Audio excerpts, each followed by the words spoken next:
What's going on, everybody, and welcome to episode 7 of Rival Banter. I'm one of your hosts, Luke Croft. Joining me, as always, the esteemed and very sleepy Seth Martin. Seth, how you doing, my friend? Is sleepy. he's Put those words together. That's what I did there. he's rolling in here hot, ladies and gentlemen. But we are So hot for you. we have a hot episode lined up ready to go. We're going to be talking all things season 2 predictions because we have no information, honestly, no leaks or anything like that, which is kind of crazy. You'd figure something would have leaked by now, but I haven't seen anything. Have you seen anything? And there were rumors and stuff, before I think even like season one launched about Ultron and all that stuff. But who knows? But I think a lot of it's rumors. But we can get into the nitty gritty of it at some point. Yeah, so we'll be talking our season 2 predictions here in a little bit, but for the uninitiated, this is Rival Banter, a weekly podcast about all things Marvel Rivals over here on twitch.tv/itishoagie. You can also watch us over on YouTube the following day or listen to us on podcast services everywhere, wherever you're watching us, listening to us. Thank you so much. Make sure you're following. Leave us a like, a comment, a follow, all of those great grand things, and we're just going to jump right into this episode. Seth, I know you've been busy with some other games, mostly Assassin's Creed Shadows, but how was your week in Marvel Rivals? What'd you get up to in game? Not a whole lot. I played enough to get my Twerk and Venom. Watching those cheeks jiggle. I have, yeah, yeah. And just enough to, yeah, I did this week was the pickup pass or whatever it's called, right? Is that what it's called? Yeah, it's called, Okay, yeah, the pickup. I think that's what it's called. Yeah, pickup something, pickup bundle. pickup bundle. That's what it was.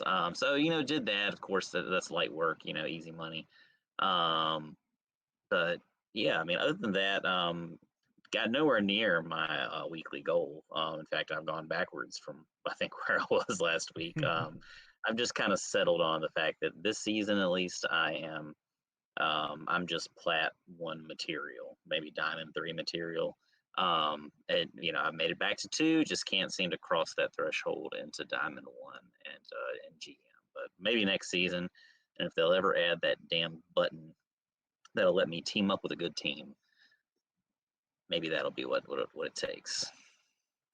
Yeah, yeah. Well, we'll get into our season 2 predictions, but I think we're going to see some changes coming to ranked in season 2 that'll hopefully help a little bit with some of the yo-yoing that we're seeing. But yeah, we'll get into some of that.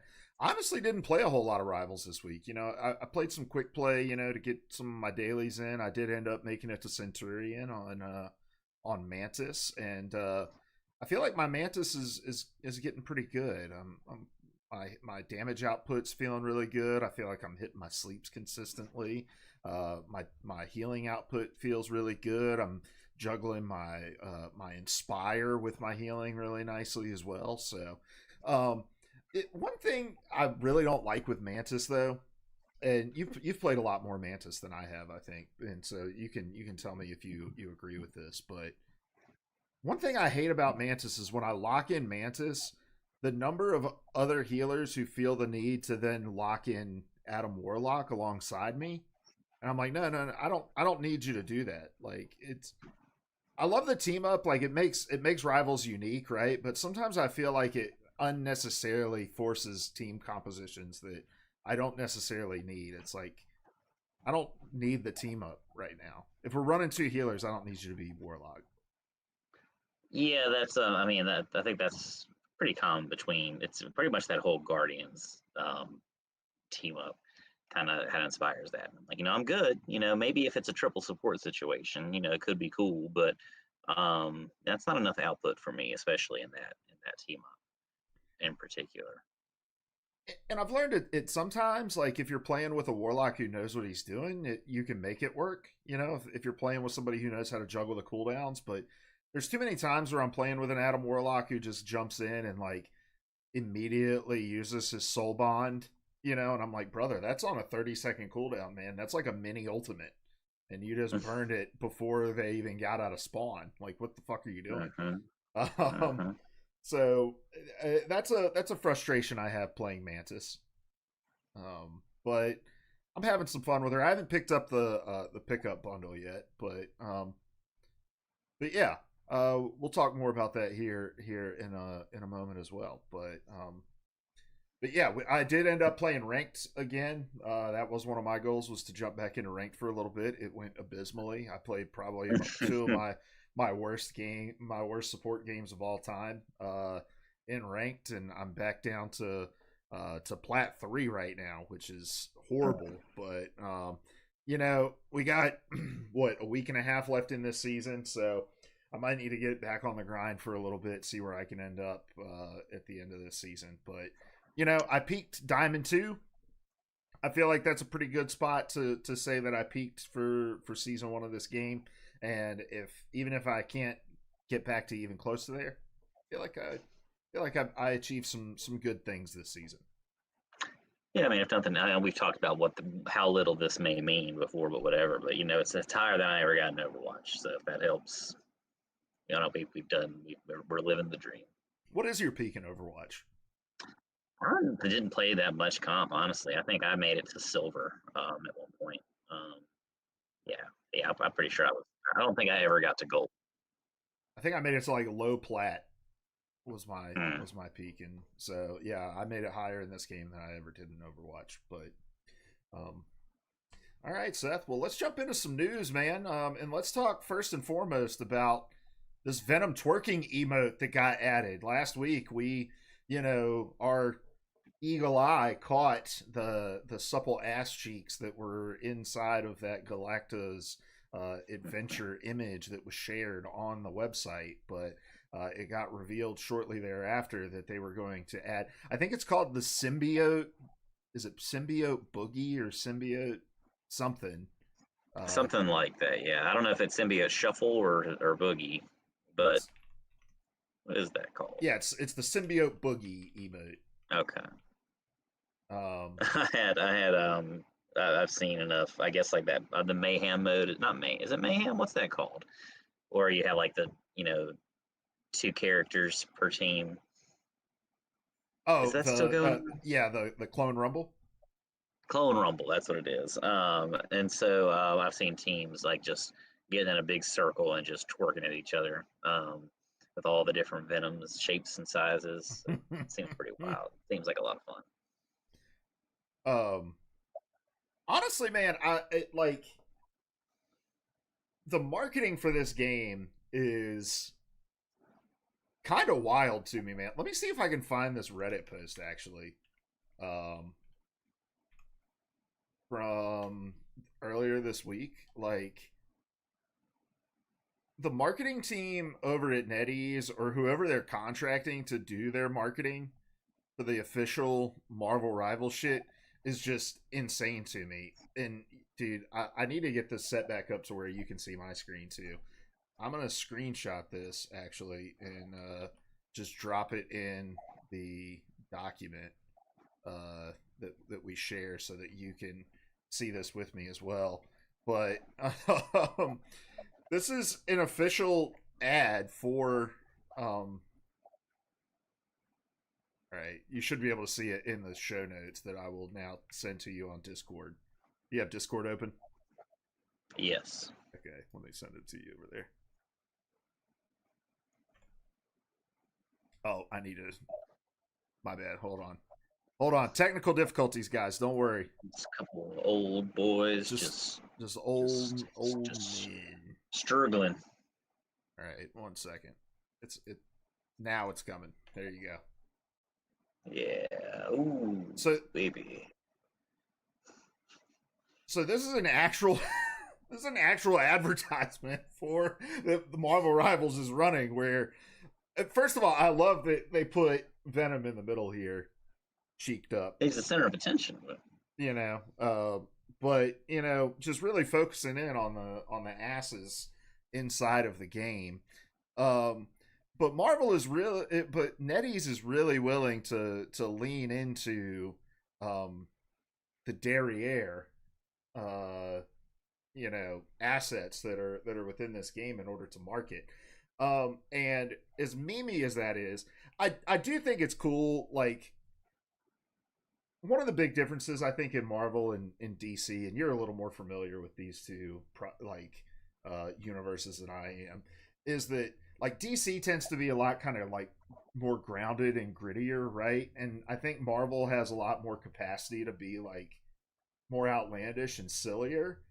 And I really like that Rivals has this kind of bandwidth to do a lot more silly things within this universe that they've set up, right? And canonically within like the narrative that they've set up for the game itself, they're able to do it. And with the twerking emoji that we're seeing, with some of the skins that they put in the game, the stuff, or sorry, the twerking emote that they've put in the game, and some of the skins they put in the game, it's just really clear that like Rivals is willing to go there, and I think I like that.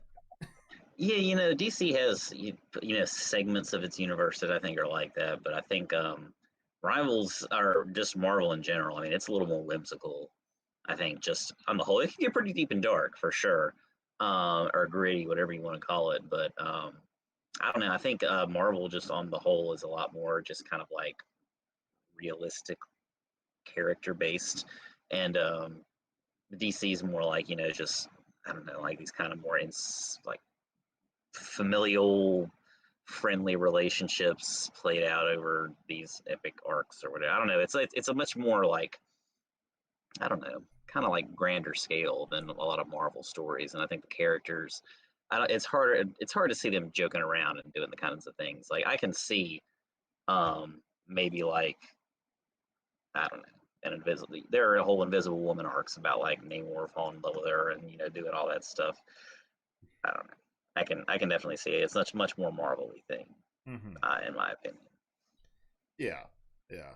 I'm a little disappointed that they didn't do like an April Fool's event or anything like that. It seems like all they did for April Fool's was the twerking thing. Did I miss anything? I don't think so. No, just I mean that's good enough for me, in my opinion. I mean that's something you can't say we're hurting for content. I think, but especially with another season coming out, I'm sure we'll be getting trailers next week for that. So I'm not heartbroken or anything. That you gave me an emote. You gave me the Galacta board game. You gave me the Clone Rumble game. I'm happy. I'm content. Yeah. Speaking of content, the other thing, and we already touched on this a little bit, but want to talk a little bit more in depth about it. This week, Rivals put out their pickup bundle, and this is over on PC Gamer from Rory Norris, kind of explaining what this pickup bundle is. So, kind of, it's a cheap, like mini battle pass almost, like mini very easy to accomplish battle pass, right? So you pay $3 for it. You get the hyper orange Venom skin, which is really just the base Venom skin recolored with orange. And then do you get the name card and something else, right? That's like I think the last thing on the pass is the name card. It's mostly like there are three or four sections of it are like 50 units each, or no, 50 crystal, whatever the purple currency is. And you get the skin token, which is not for any skin in the game, as I learned, but a select number of skins. Um, and then am I missing anything? Yeah, I think that's so most of it. yeah, so you get the spray and you get the nameplate, and then I think the big thing most people were excited to see was you get this costume coin within it. So, which is that redeemable for any costume in the game, or is there a limit? No, no, that's what I mean. That's what I thought. But when you go to redeem it, or you can go and like preview the skins before you even get the token, and it's a certain number. And honestly, they're either ones I already had or just don't really have a huge interest in. I ended up using mine on the Squirrel Girl skin, Mm-hmm. whatever it's called, where she's got like the shorts and the sunglasses or whatever. I kind of was frustrated, not at Rivals. It was just at like I guess the cosmic circumstance. But I had just bought the mag skin, the classic Magneto, days before the pickup bundle dropped, and sure as shit, it was on. It's one of those skins that I could have gotten for a fraction of what I actually ended up paying for it. Because I was like, I just want the skin. I want to play some more mag. It's gonna make me enjoy it even more. So I think I paid like $10 out of the 16 or whatever for the bundle, and 2 days later, pickup bundle, here we come. And I like orange Venom. I don't play Venom. I like the orange Venom. They also Space Venom was one of the skins as well, and I almost got that, but I was like, number one, I don't play Venom, so whatever. Number two, if when I do play Venom, if I get around to it, I've got orange Venom now. So didn't have any Squirrel Girl skins. It is what it is. Let me give you my read on this, Seth. All right. Talk to me. I think this is a I good said thing. talk to me. I think this is a good thing. Don't get me wrong. Okay. What I'm about to say is going to sound like this isn't a good thing, but I think this is a good thing. I think that this was a stopgap piece of content over the fact that the engagement on the Galactus adventure and the completion rate on Galactus adventure was far higher than they anticipated it being. I think that they didn't expect people to finish Galactus adventure at the rate that they finished it, and Mm-hmm. and therefore they put this pickup bundle together in order to incentivize people to continue playing the game for the week between when the Venom twerking emote dropped and season 2 dropped. So because the way that you unlock this stuff is you have to play what 3 matches a day every day for each level of the pickup bundle, right? Is that how it works? Yeah. So yeah, 3 games. So, like, I think from just like a technical setup standpoint, I think the bundle is like a really easy way to set the bundle up, right? Like, okay, the conditions for advancing, you complete three matches a day and you unlock the next phase.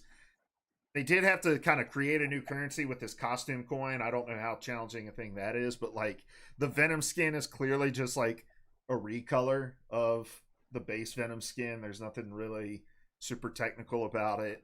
Um, I think probably same thing with like the nameplate and the spray. Like there's nothing here that screams like heavy lift going on with any of it, right? So I'm not saying that this wasn't planned for a long, long time, but I don't think that this was like something that's been on the content calendar for Marvel Rivals for a long time. I think this was kind of a not an oh shit thing, but more of a hey, we should probably put something out there for the people like me and you who we completed Galactus Adventure a week before. I mean, we were talking even last week on the podcast how like, hey, we finished this thing, right? So, Yeah. um, Yeah. that's my read on it. What do you think of that? I hadn't thought about that. That's a really interesting take. And I'm kind of like, there's no proof, there's no way to like really confirm that. But I mean, it makes sense. Like it's pretty dainty. It's pretty small. I like that it's, I don't feel like you see a lot of that, like $2.99, like $2.99 content drops. It Like feels free. it, it feels free, right? And it's quick, it's easy, but it's not too quick. Like you gotta, even though you're not doing a lot, you just have to play 3 games Mm-hmm. a day or whatever, or just 3 games, then 3 games. Then I haven't tried to spread it across days or whatever to see if that works. Probably does, but it's enough to kind of keep you motivated, keep you maybe logging in if you want to get as much crap as you can, like people are prone to do in these kinds of games. Go for it. I think for some reason there's this weird mental state that I even get in where I'm like, if there's stuff out there that I can get in this digital space and I like the digital space, I want to get as much crap as I can, even if I'm never going to use it. It's nice to kind of have it. And if they ever do like the Apex Legends thing where you can just like click random skin and, if you've got a collection, you never know what you're going to get. And I think that would be badass. Yeah. Have you ever seen the Australian radio show that does the girl math segment? I think that sounds familiar, but I don't think I've actually watched the show or Yeah, read or listened to it. it started off really basic, where they'll just like have people call in and they'll be like, I bought this like reusable coffee cup from Starbucks, and so now my Starbucks is basically free, even though you still have to pay for the Starbucks every morning, but it's free because I have this cup and I have to use it now, basically.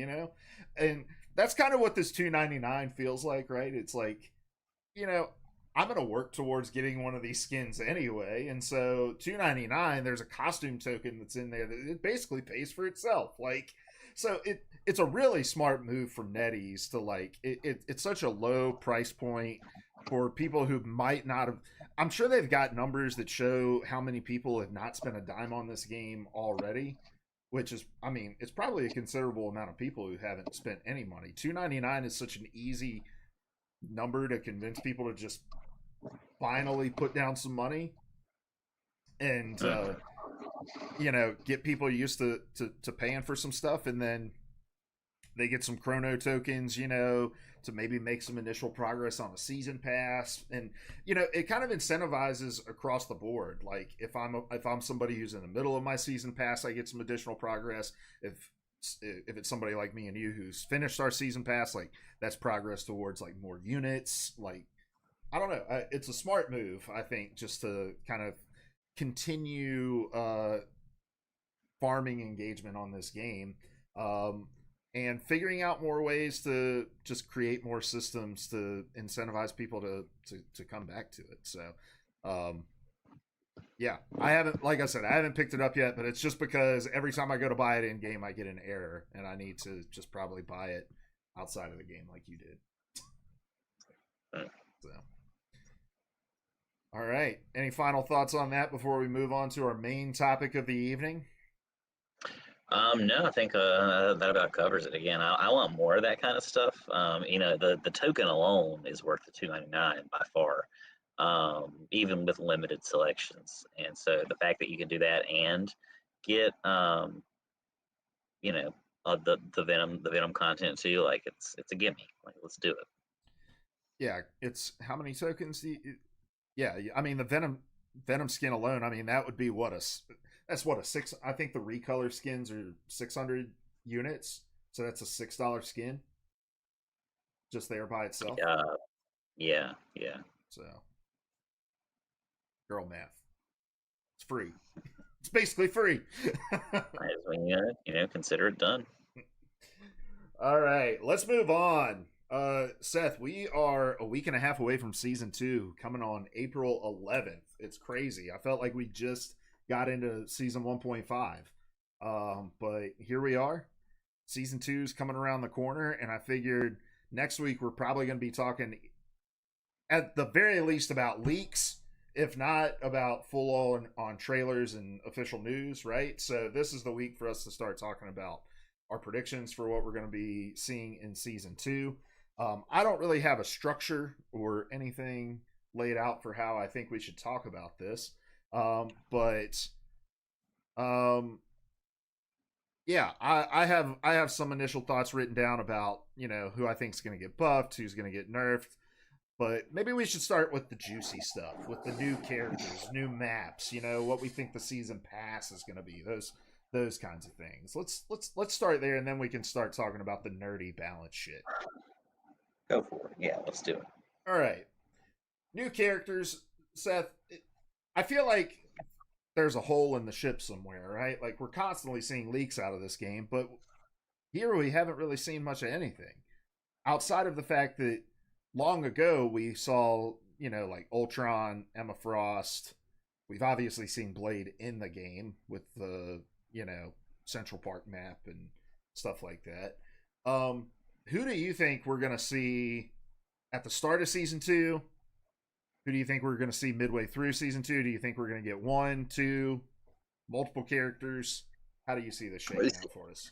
It's hard because it makes me wonder, and maybe I don't really know. You may be able to remind me what the transition was kind of like at the start of season 1, when Thing and Mr. Fantastic dropped. But like we had a story for season 0 or whatever, and I could kind of it has something to do with some Doctor Dooms, clashing between universes or whatever. Um, and now we have this story, which is Dracula, whatever, whatever. And the theme was that like the Fantastic Four or whatever is mixed up in this whole Dracula plot line, right? So it makes me wonder, like, my first guess is like I want to say Blade because we've seen him like in trailers in the game, like he's out there. But it makes me wonder, like, if we're going to be transitioning into a totally new arc or new story that goes along with the new season, then like, do you drop a character like the vampire hunter character outside of the vampire season? I don't know. So like, it kind of makes me wonder if that's just a tease for later, and we're going to go another way, like more of an X-Men way with like Emma Frost Gambit or something like that, or like Ultron and whoever. And I almost want to lean more towards like Ultron because he's a support character, and that's we need more supports. Um, so I kind of do lean more that way. And Blade, like I don't see any way that he couldn't be just like another DPS, and that's not what I want. It's not what we need. It's not what the people deserve.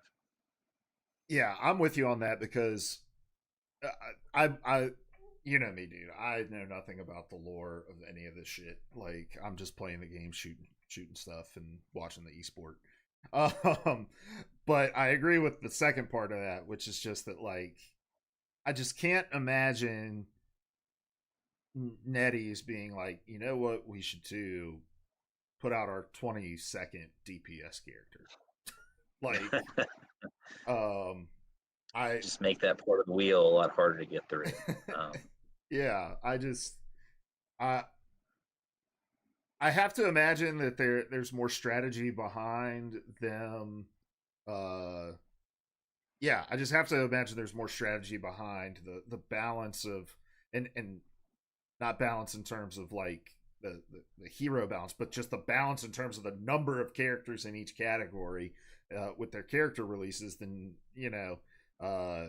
just continuing to pile on DPS. I mean, we got two DPS characters in the Fantastic Four when they could have just easily made Mr. Fantastic a Vanguard, right? So yeah, I hope that Blade isn't the next character that we get. Um, I hope that the tease is a misdirect, you know.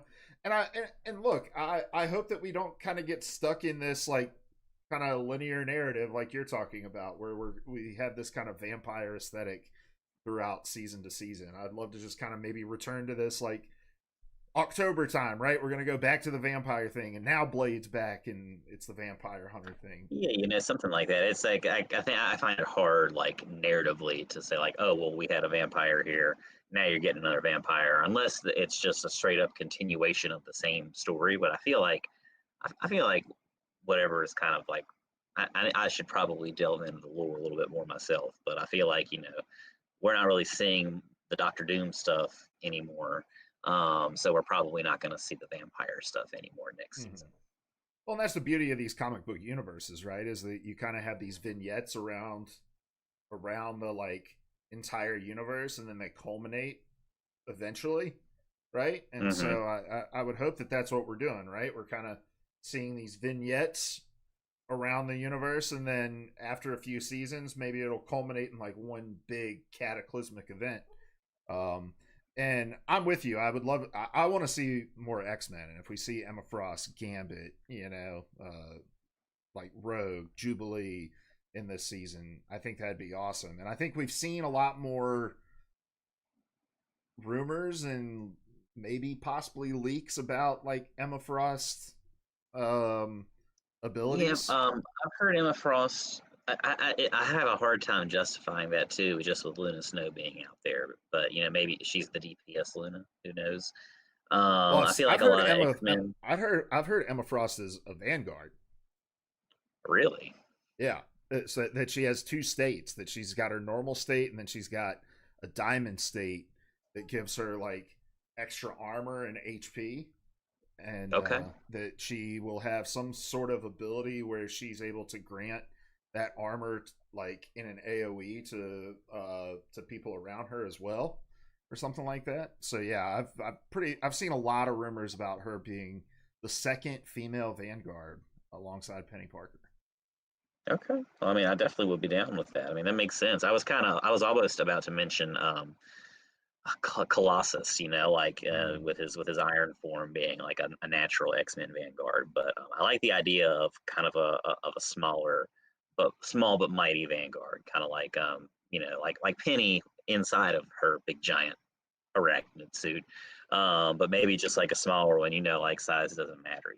Like she could be just a regular size, not huge buff tank, but pack the power of one. So I'm down with that.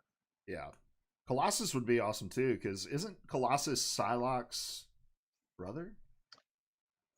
Something like that. I didn't get into X Men until very late in life, so uh, that's I tend to lack some knowledge on the millions of X Men out there. Yeah, there's tons of X Men out there, but yeah, I mean, I think just for the sake of all of our sanity, like please, for the love of God, give us a Vanguard, give us a strategist, and I mean, even the idea of like a Gambit Jubilee, those are more DPS characters, right? Like I can't imagine them belonging in any other category, right?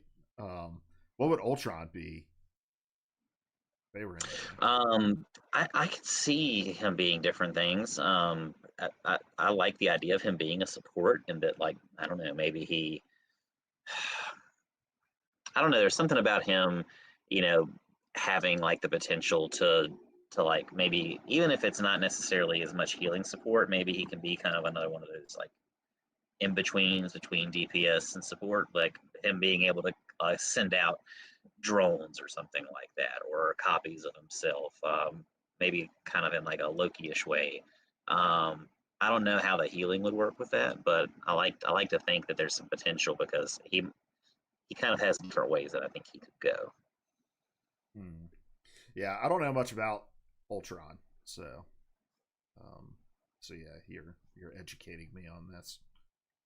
Pretty much he's like an AI, and he becomes sentient and pretty much just wants to take over everything. And so he's got like the plot. If you watch like the Marvel movies, like he kind of takes over like Iron Man drones and creates other drones, and there are different Ultrons, and at least in comics and stuff like that too. So there's I don't know if it again looks like super incredible healing output healing, but if he were to be support, I think there's some cool possibilities for his character.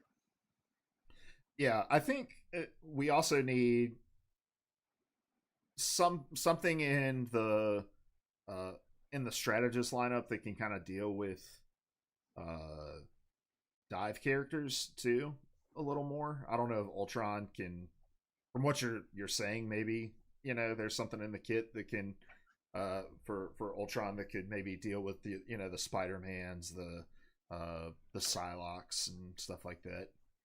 Yeah, I mean, I can imagine it because number one, he could fly, so it'll be helpful to have like a flying support. We don't have one of those, right? No, Mm-mm. Nope. no, okay. And I mean, if he were possibly like able to kind of post drones, kind of like Loki can post copies or something like that, maybe make them like able to patrol an area or something, to kind of mix it up a little bit. But I could almost see that kind of being like an Namor turret, almost like something you can kind of post around point. Um, and I don't know, who knows which direction it could go. But I'm just kind of like I'm spitballing. It's all wild speculation. What speculate? Yeah, we don't have any information. The sky's the limit here. I mean, because I mean, there's other like I feel like all my suggestions are X Men, but like I'd love to see like Professor X as a strategist as well. Hell yeah. Stuff with like AOE psychic ability and stuff like that could be really cool. Um, so and thinking about an X Men themed season, and I'm thinking about a domination map that's just the danger room, and it's kind of like the same location for each of the 3 points, but just like altered in different ways. Hmm. Could be really cool. Yeah, that's actually badass. I like that. I like that idea a lot. And even if it's something like there's the danger room and kind of segueing into the mansion or something like that. I don't mhm. know. There's a lot. There's a lot there.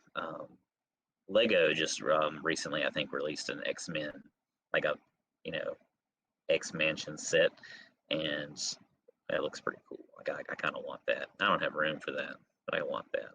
Dude, I used to have an old danger room, like I don't know, like dollhouse.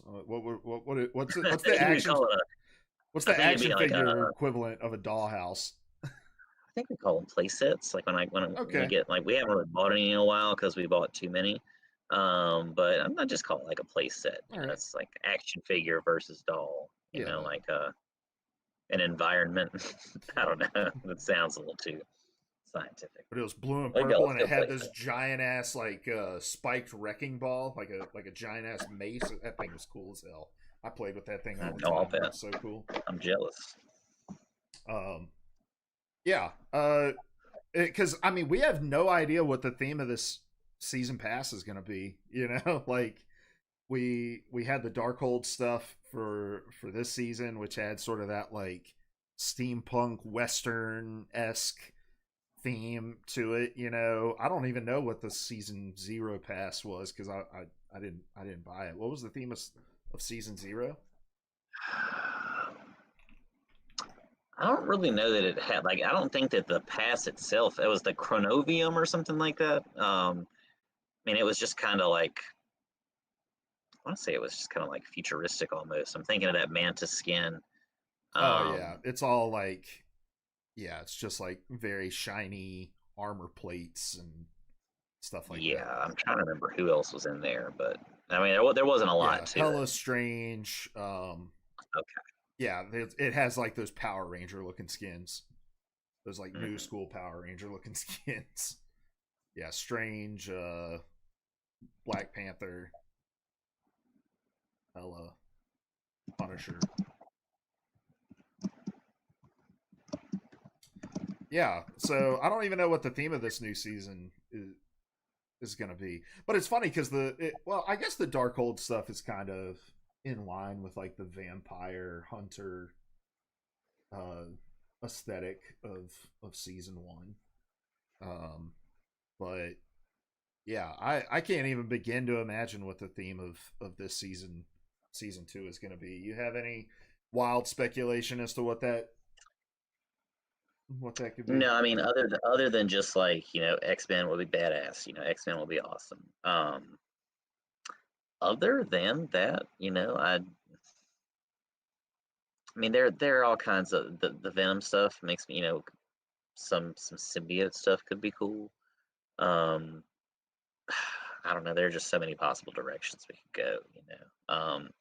But I think they've done a great job so far doing pretty original stuff. Like, when I picked up the game, I didn't expect, I picked up like I bought it, but when I downloaded the game, I didn't expect it to have this whole multiversal Doom plot line kind of lurking in the background. And, from season 1.5 dropped, I did not really expect for it to involve Dracula and, like kind of like insidious meme lore, like with were you aware of of the Moon Knight thing when Moon Knight is on the Dracula's castle map?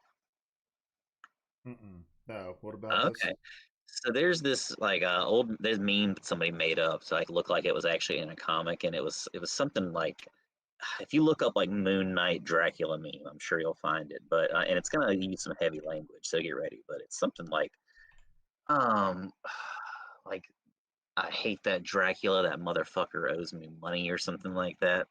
Um, and if there's supposedly if you get Moon Knight or you play a Moon Knight on that map at a certain point, you might hear him drop a line that's kind of like that, just Oh, without the colorful language. yeah, I've heard him say the "he owes me money" line. I have no idea what Yeah. he's talking about.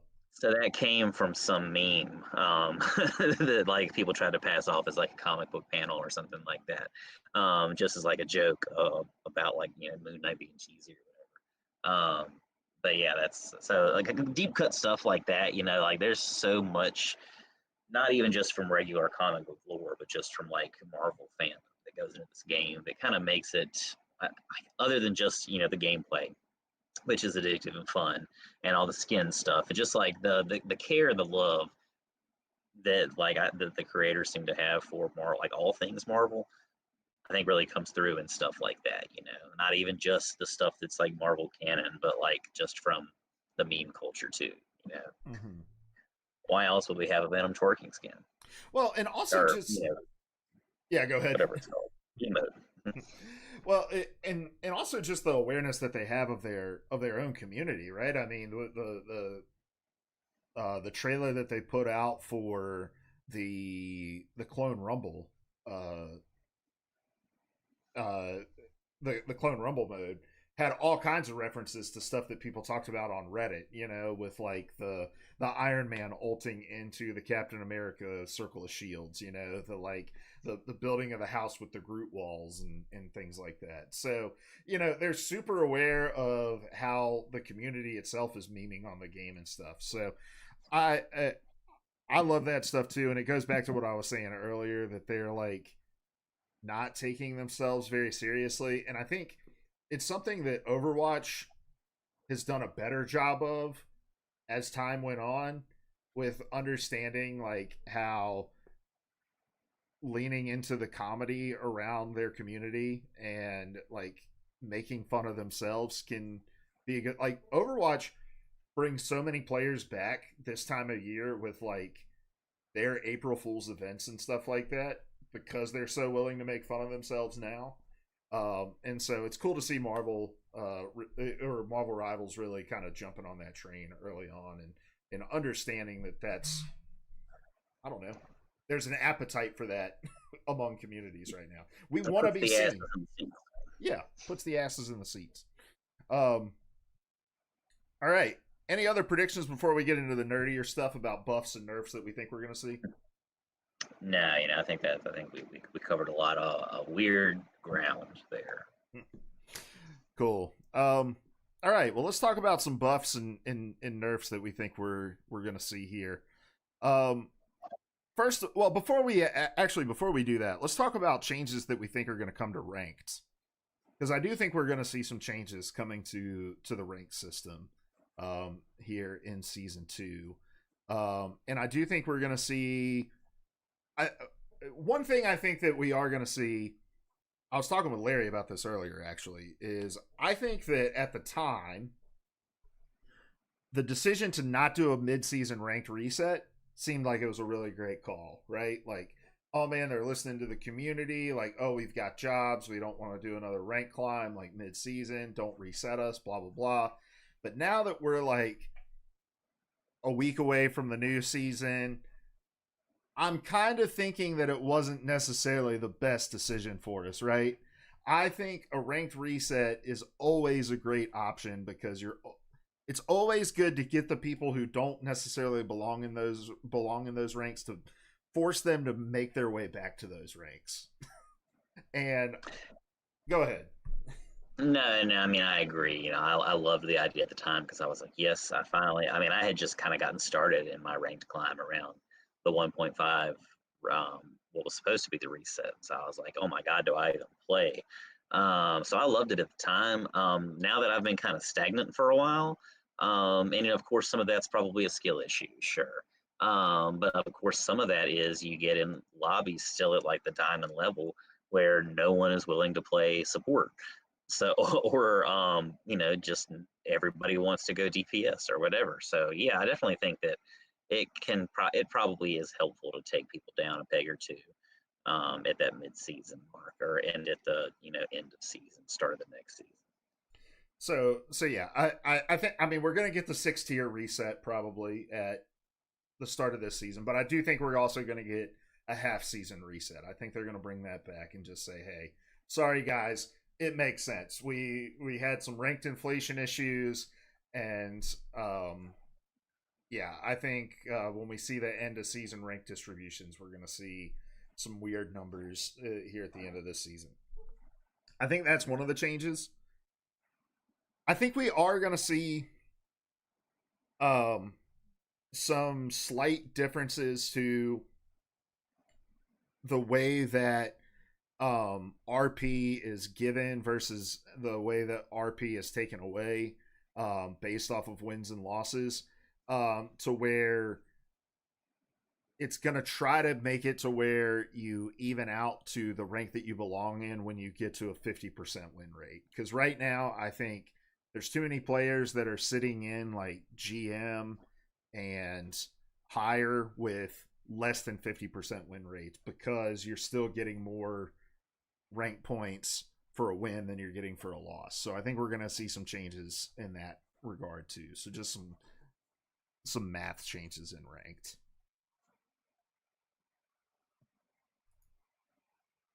Um, but yeah, outside of that, I don't know how much else. I mean, I think the reset's gonna do wonders.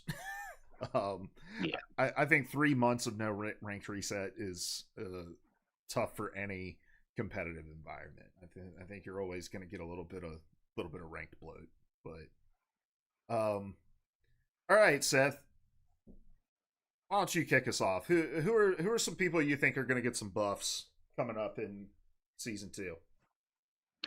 I definitely think, and I'm kind of looking at your list, and I agree definitely with a lot of these. Well, we've talked about it a little bit before. Hulk's got to get some love. I still see Hulks out in the wild some. It's nowhere near as much as I saw like at the beginning of the season, with Iron Man, and the gamma radiation team up. But I think just I don't know if it's a damage issue or what, but he's got to get a little bit more viable competitively. And I think maybe just a slight tweak to his damage, or maybe to his maneuverability, like his ability. Like he's got a great jump. Um, I don't know if there's just like a way to kind of make him duck and dive a little bit quicker. Because would you consider him a dive character, like in a way? Yeah, he's definitely a dive character in that, just in the sense that like he gets out in front a lot faster than everybody else. Mhm. So I mean, but I don't really see him used that way a lot. I don't know. Or if you do, it's not in the same way you see like a Venom or a Spider-Man or something like that. Kind of diving in, diving out a ton. So Yeah, I I don't see think a lot of Hulks getting out. right, you see them go in, and I typically see them go too far in, and whether that's a skill issue or whatever. But I don't know. Maybe if it's even just like a reduced charge to charging his jump or something like that. That would be great. And that would make me more tempted to play a little bit more Hulk. Um, Human Torch, I think I've got you. I'm interested to hear what you have to say about him. I think that I don't know that he needs any more buffs because he's become a lot tougher of a play here in the last few weeks since they buffed him already. So I've been seeing a lot more of him, and he's a lot more annoying than he used to be. If nothing else. So I don't know that he needs a lot more love. Yeah, Uh, going back to Hulk real quick. yeah. Yeah, the Hulk thing is hard because I think sometimes with Hulk it's more about the cooldown loop than it is about anything with regards to his design. And sometimes I wonder if maybe a second bubble would help with him, like an individual bubble on cooldown would maybe help him, because just what I see a lot is a lot of people diving in and just getting blown up instantly, right? Because he doesn't have any like shielding or anything outside of just the one bubble shield that he gets, and it kind of takes a while to deploy. Like it's got a big wind up animation and stuff like that. Like the survivability is just is tough, and he kind of has to. You almost have to pocket him if he goes in, right? Like, and so yeah, maybe a shorter cooldown on his bubble or something like that could help him. I don't know if his damage is necessarily what needs to happen, but yeah, if something could be tweaked on his charge for his jump or something like that, that could be helpful too. But yeah, I agree. Hulk needs some love.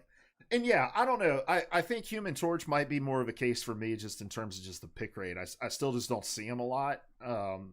And maybe the projectile stuff is enough for the changes. I think his ult is still a little lackluster. Doesn't feel like it is that impactful of an ultimate ability. It's really easy to dodge. It's really easy to like wait out. Um, and so but yeah, I don't know. I think that there's still room for them to make some tweaks and stuff. I don't know exactly what those tweaks will be, but these aren't necessarily things that I think need to happen. I think it's just things that we're going to see happen in this patch. So I think we're going to see some more buffs for Human Torch in season 2.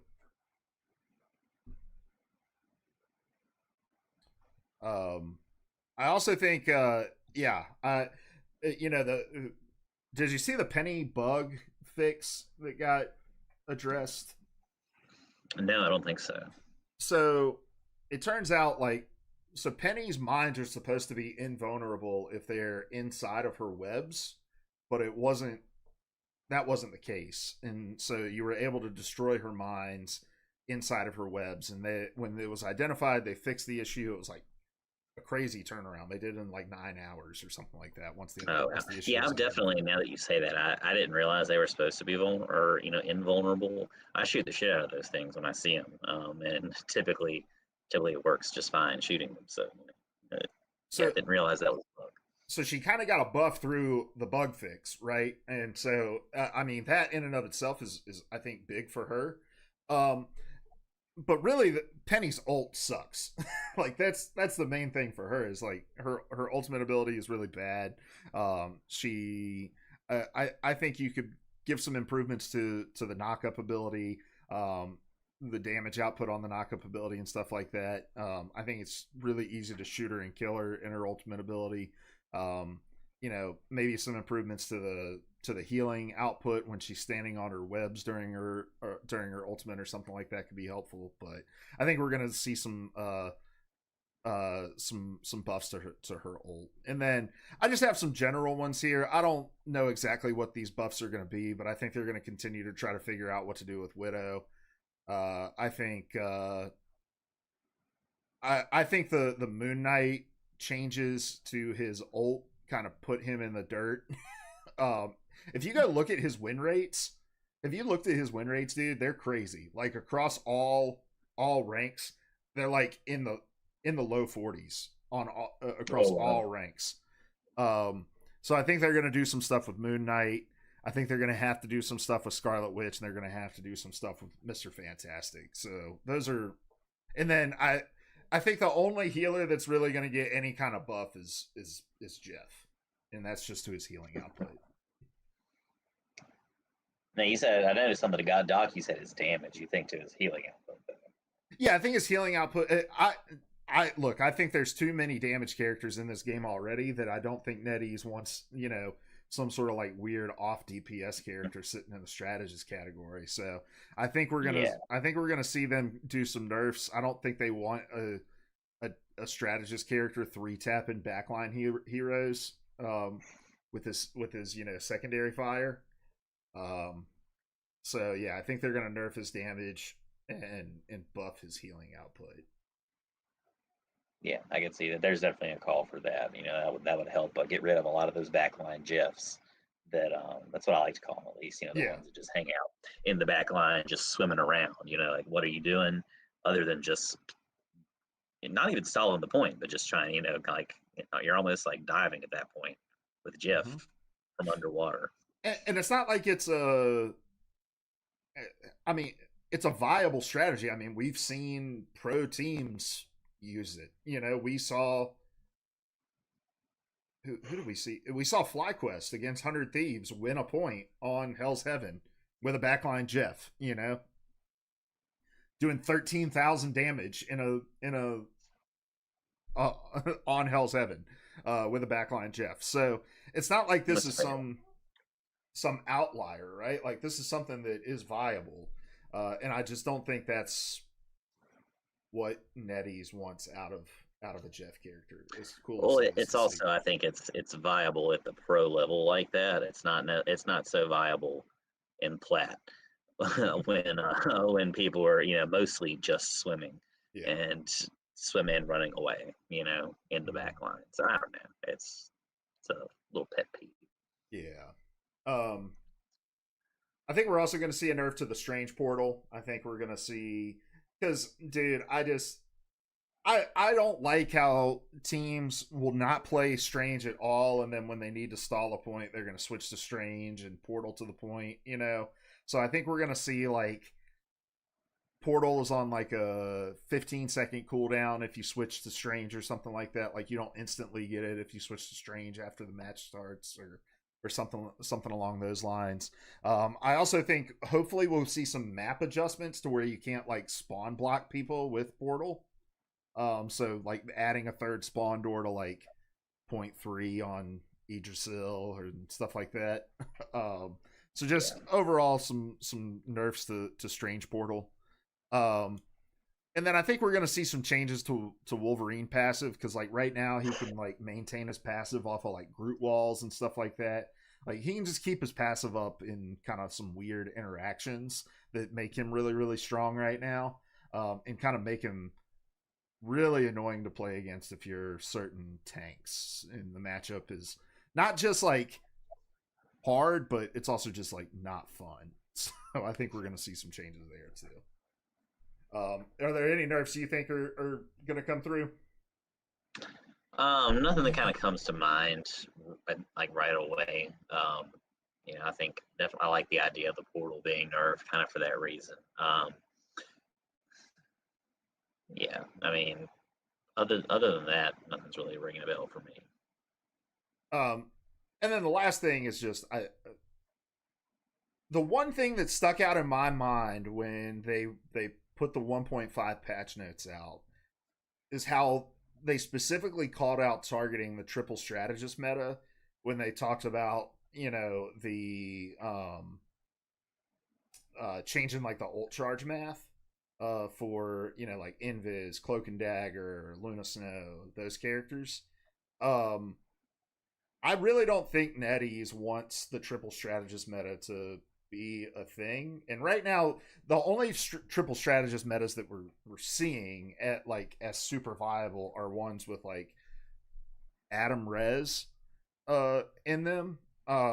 But even that, I don't think is something that NetEase wants to see. So I think we're going to see something a little more targeted towards like the actual like math of triple strategist comps. So whether that's like slower ult charges for strategists that are running triple strategist, or changes to the way that healing output works if you have three strategists out on the map or something like that. That might be like that might be less of a prediction and more of a like wish list item for myself because Sure, yeah. dude, I watched the game the other day that had a they didn't ban Loki or Adam out, and so you had like four reses out on the map, and it was like not fun to watch at all. It's like, who wants to play this? This is shit, dude. Like, um, and so yeah, I don't know. I want to see them kind of more heavily target this three strategist comp because yeah, it's not fun to watch, and it's really not fun to play against either, man. Because like, how many times have we been playing, and it's like, dude, nothing is fucking dying. What the hell is going on? And then you press the scoreboard button, and you're like, oh yeah, they got a third healer out here, you Hmm. know. Yeah. So But again, it's all in how you play it too. Because I mean, people try that on your team, and it does nothing. So it all just kind of depends on how everybody jives and how everybody plays the game. So I don't know how much weird math needs to be done for that, but to maybe like decrease its viability. But I mean, I don't know. I hate to get rid of a possibility if that makes sense. And because that's one of the things that keeps this game fresh, I think, is just the fact that you can make anything work if you do it right. yeah, I don't know. I guess if your third healer is a backline Jeff, the weird math would start to feel a lot worse. But yeah, Yeah. we'll see. I don't know. All or right, a Loki that holds its ult for 3 rounds of dude. domination. What's going on? I mean, we're in plat diamond lobbies with Lokis who like I don't know if they don't know what their ult does. If I don't get it, man. Like I've been in multiple games with Lokis that don't ult ever. Like, what the fuck is wrong with y'all? If you're a Loki who has gone a whole game without ulting, please put in the comments what the fuck is wrong with you. Whatever you've been medically diagnosed with, put it in the comments below. Just give us your medical history. Throw in your social security number, man. It'll be fine. It'll be Please put fine, your dog. mother and father's phone numbers in so we can talk to them. All right? We'll take good care of them. Yeah. Jesus. Did you watch any tournament play this weekend? Yeah, I actually probably watched more than I have in the past. I probably again couldn't recall a lot of specifics, but I watched a little bit of Asia. I think Sunday morning. I want to say Saturday and Sunday morning. A little bit of EU. I want to say they played a little bit later in the day, right? Or were If it was they? later in the day, it was probably NA. EU plays in the Okay, morning and I Asia know I plays watched overnight. NA. Gotcha. I couldn't remember if he was playing or not, but I definitely watched like 100 Thieves play a little bit. I forget some of the matchups that I watched, but had fun, enjoyed it. Again, it's nice to see. I think I did enjoy watching Fight Night a little bit more. Oh, you watched Fight Last Night? What were your thoughts on Fight Night? again, I kind of just was tuning in sporadically, but I kind of just enjoyed the commentary a little bit more. Mm-hmm. Like you said, I think that there's a little bit more production value to some of that. Now it will be nice. I didn't really see any players kind of coming on between rounds or anything like Yeah. that in that view. No, Um, I think they do interviews after the games, but yeah. okay. But yeah, I just kind of enjoyed the just moment to moment experience a little bit more. And radio rivals is fine, but again, like our rivals invitational with those 10 minutes between rounds gets to be a lot. What is it in Fight Night? I didn't even really notice that, but it seemed better. So if it's the same teams, they just go. They just go to the next. Yes, They that's just what go I to the thought next because map. Yeah.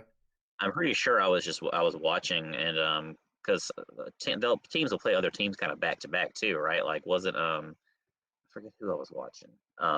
Who was playing from NA and Fight Night last week? Shikigami and Shroud X, and Okay, then I think I saw. and then Was Thieves playing in it too? yeah, then Thieves played Shikigami, I think.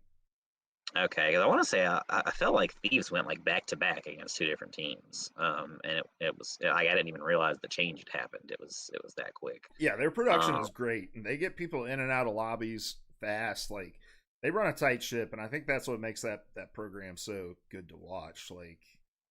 Um, like the esports just move along. It's like how hard is it? Like it's a fucking remote game. Like just get people in the lobbies. Let's go. Like let's play the video game.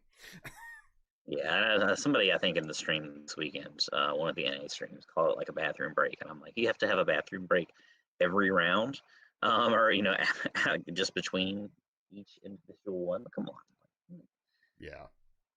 Dude, I love watching the in-game tournament stuff though, just because like this weekend was the top 32 teams from each of those regions, right? And so a lot of these teams, they're not pro players, right? Like they're good players. And so you're seeing a lot of weird comps. Like I told you I woke up in the middle of the night one night and couldn't go back to sleep, so I turned on the Asia tournament and I'm like, holy shit, there's a team that's running like uh they were running like a Squirrel Girl Mr. Fantastic comp, and when Mr. Fantastic stopped working, they switched to like some other weird ass DPS that I can't remember who it was now, but I'm like, you're not gonna see this on in an invitational, right? Like when teams are these pro teams are like min maxing comps or whatever. Like you've got these weird one tricks that like they're weird characters, and so uh, I think there's one more weekend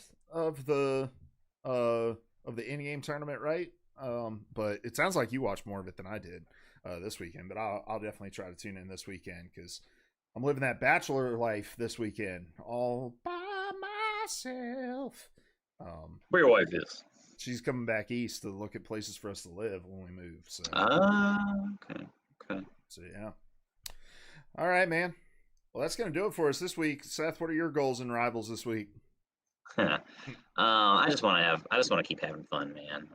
Some of the kids I play with, or not play with, but like that are on my esports team at school.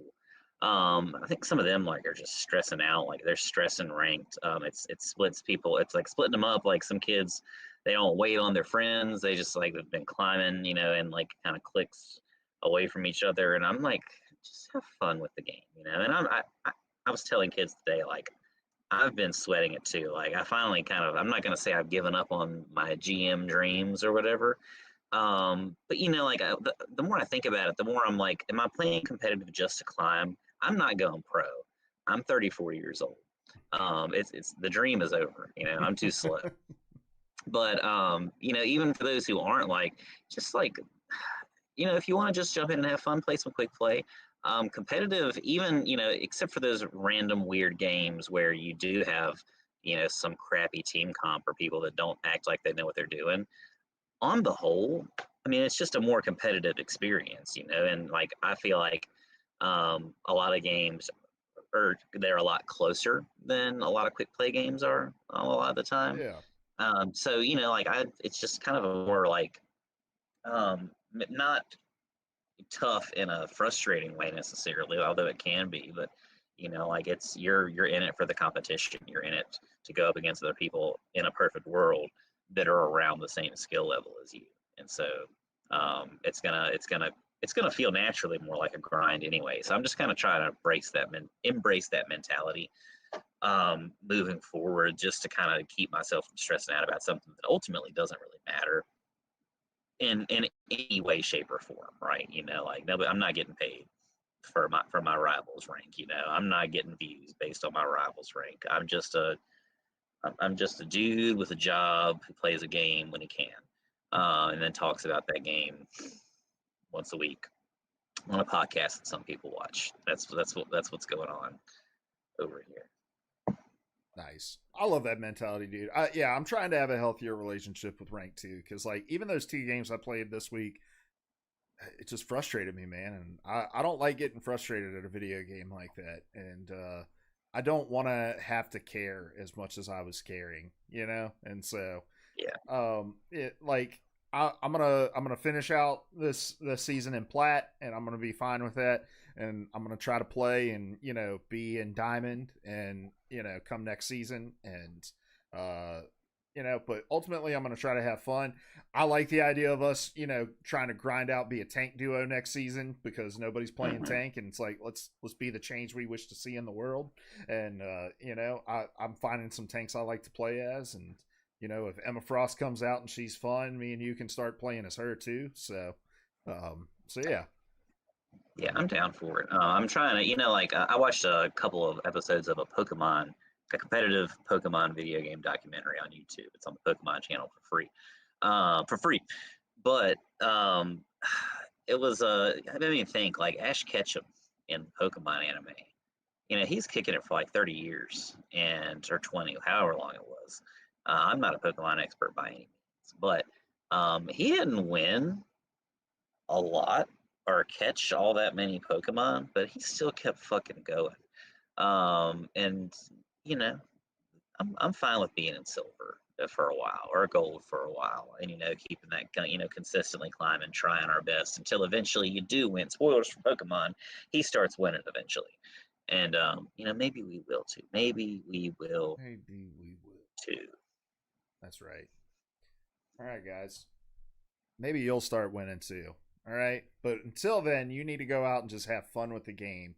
And before you do that, you need to leave a like, a comment, and follow on this podcast, because we get together every week and we talk about this game because we love this game and we have fun with this game, all of its flaws and all. And we can't wait to start talking about the actual content of season 2 and not just our, harebrained speculation about what might be coming to season 2.